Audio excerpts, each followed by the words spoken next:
muscular re-education.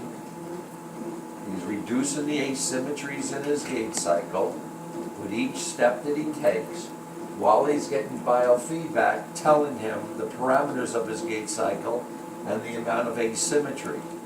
Right now we're doing step length. He was off by 4.8%, and with some encouragement, he reached out with his right leg, and now he's hovering down in a fairly good zone of around 0 to 2%.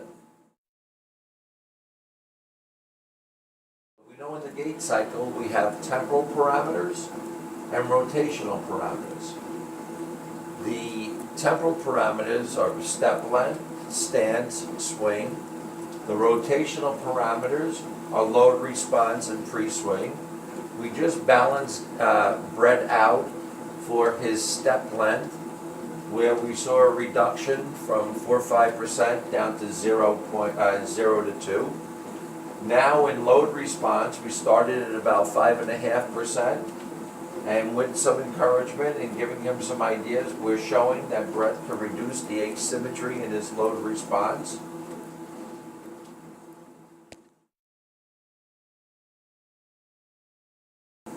So it's very important to recognize that in the gait cycle, we have temporal and rotational components.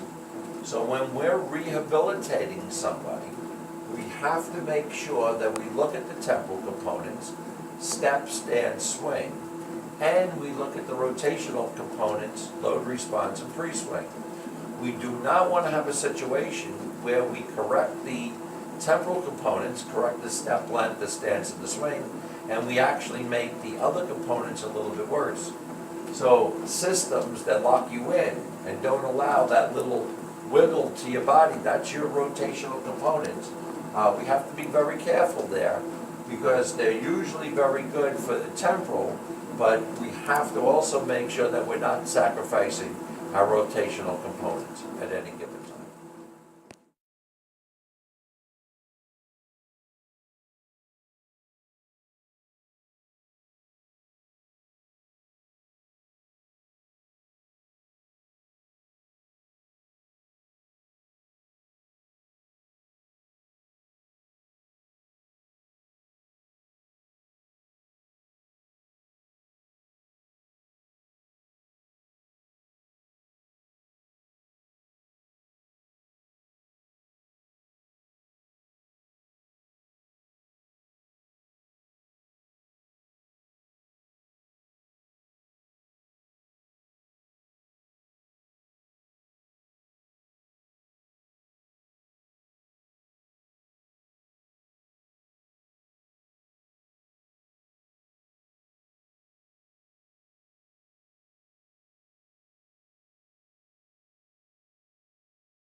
We're going to run the 10-meter system now and see the acceleration ability of our athlete.